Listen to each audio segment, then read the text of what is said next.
السلام عليكم، ازيكم عاملين ايه؟ يا رب تكونوا بخير وبافضل صحه وبافضل حال.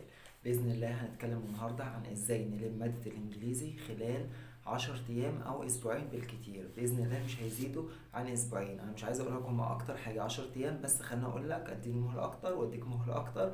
هقول لك اسبوعين، ازاي نلم ماده الانجليزي خلال اسبوعين.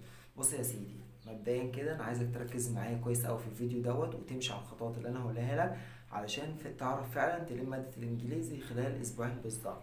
طيب، أول حاجة عايزك تيجي مع بعض كده نقسم مادة الإنجليزي معانا عبارة عن كام وحدة؟ الإنجليزي عبارة معانا عن 6 وحدات. تمام 6 وحدات محتاجين مني كام يوم علشان ألمهم؟ محتاجين معايا 6 أيام، لأن أنا بعمل إيه دلوقتي؟ أنا دلوقتي في فترة المراجعة، يعني براجع، مش هرجع أذاكر المادة من الأول.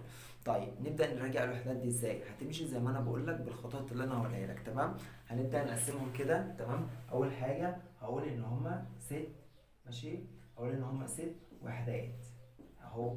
6 وحدات. طيب ال6 وحدات دول هيتقسموا لايه؟ هيتقسموا الوحدة الأولى والوحدة التانية والوحدة التالتة، ومعايا الوحدة الرابعة والوحدة الخامسة والوحدة السادسة. تمام، أنا دلوقتي قسمتهم 6 وحدات زي كده زي ما أنت شايف بالظبط. طيب، أول يوم أنا معايا دلوقتي مش معايا غير هما أسبوعين بس اللي هنلم فيهم المادة. هقسمهم إزاي؟ أول يوم هبتدي أذاكر فيه الكلمات بتاعت أول وحدة، الكلمات بتاعت الدروس كلها، الدرس الأول والتاني والتالت والرابع والخامس والسادس. الوحدة بتبقى 6 دروس. تمام، هذاكر الكلمات بتاعتها في الأول يوم واحل القواعد بتاعت برضو ال6 دروس دول في أول يوم. يعني قول مثلا هما 6 دروس، كل درس بيبقى شامل درس أول ودرس تاني، يعني قول معاك في الوحدة بيبقى فيه 3 دروس. تمام، ال3 دروس دول في اليوم الأول هبتدي أحفظ أول وحدة أهو، حفظ الكلمات بتاعت أول وحدة زائد حل التمارين اللي على الكلمات دي. خلاص، يبقى انا عرفت هعمل ايه. هحل كلمات اول وحده واحل التمارين اللي عليها.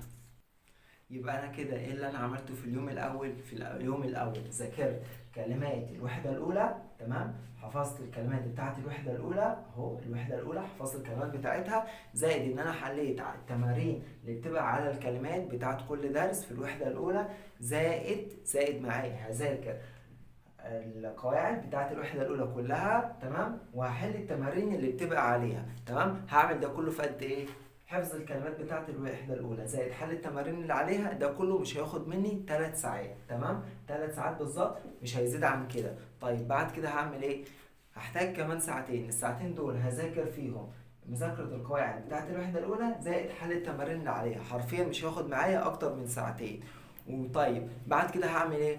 هقوم جاي حالل الامتحان اللي بيبقى شامل على الوحدة الأولى. يبقى أنا حفظت كلمات الوحدة الأولى وحليت عليها، وذاكرت القواعد بتاعت الوحدة الأولى وحليت عليها، زائد حليت الامتحان الشامل على الوحدة الأولى. يبقى كده أنا خلاص مش محتاج حاجة من الوحدة الأولى. ودوت كله أنا عملته في كام ساعة؟ عملته في 5 ساعات بالظبط، وكمان مش هيزيد عن كده. يعني ممكن يقل، إنما عمره ما هيزيد عن 5 ساعات. يبقى أنا ذاكرت القواعد، يبقى انا حفظت الكلمات ورجعت عليها تاني، وذاكرت القواعد ورجعتها وحليت عليها التمارين اللي ورا، زائد حليت الامتحان الشامل على الوحده كامله اللي هو رابط لي ال6 دروس او ال3 دروس اللي هم ميجوز مع بعض. يبقى انا كده مش محتاج حاجه من الوحده الاولى.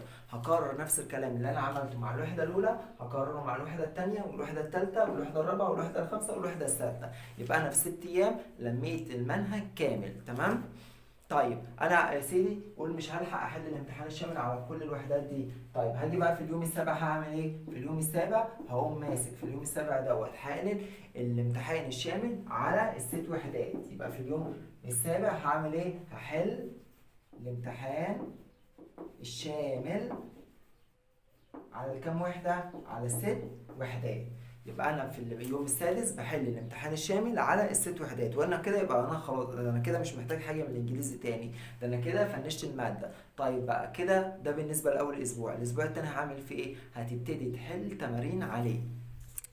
بيبقى جاي مع الكتاب الكبير، الكتابين دول. تمام، اول كتاب ده بتاع الازهر الشريف، مالكش دعوه بيه، ده اركنه. تمام. هيتفضل لك الكتاب التاني اللي هو مكتوب عليه ماستر يور تيرم. تمام. اللي هتبدا تمسكه تمتحه وتحل عليه امتحانات. تمام. هبدا مثلا في امتحان مثلا اهوت عندي مكتوب يونتس 5 اند 6، ده امتحان على الوحده السادسه والوحده الخامسه. هبدا امسك الامتحان هبدا احل. تمام. يبقى انا حليت الامتحان على الوحده الخامسه والسادسه، حليت سؤال. بص، تمسك بقى الامتحان تحله كله، اي سؤال واقف معاك ما تراجع تاني الوحده. انت اصلا مش هيقف معاك اسئله باذن الله، بعد اللي انت هتعمله مش هيقف معاك اسئله، هتبدا تحل على طول. وبعد كده امتحان على الوحده الاولى والثانيه والثالثه، بعد كده امتحان على الوحده الرابعه والخامسه والسادسه، بعد كده امتحان. بعد كده بقى هتلاقي فيها ريفيجن على الوحدات، حاجات صغيره كده. بس امشي على اللي انا قلته لك يبقى انت في اليوم الاول هتحفظ الكلمات وتحل عليها، وهتذاكر القواعد وتحل عليها، وهتسيب الامتحان الشامل. الامتحان الشامل ده هنحله في اليوم السادس، واللي احنا عملناه هنا هنعمله في اليوم الثاني والثالث والرابع والخامس، وبالنسبه للوحده الاولى والثانيه والثالثه والرابعه والخامسه والسادسه. تمام. بس انت لو عملت الخطوات دي حرفيا مش هتحتاج اي حاجه في الانجليزي، وهتقفل الانجليزي حرفيا. انت مش هتحتاج كمان اسبوعين، ده انت ممكن بس 10 ايام، الثلاث ايام اللي بعد ما تذاكر دول في 7 ايام هتفضل معاك 3 ايام مثلا.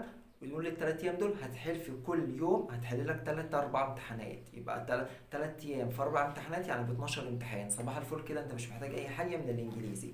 ده كان بالنسبه لازاي نلم ماده الانجليزي. لو انت استفدت من الفيديو ما تنساش تشترك في القناه وتعمل لايك للفيديو عشان يوصل لاكبر عدد من الطلاب. وباذن الله بعد الفيديو على طول ما ينزل لك، هينزل تاني يوم على طول، اللي هو ده هينزل النهارده، بكره هينزل لك فيديو شرح فيه كل القواعد بتاعت النحو في العربي. تمام. فما تنساش تشترك في القناه وبس كده. اشوفكم على خير في الفيديوهات الجايه. سلام.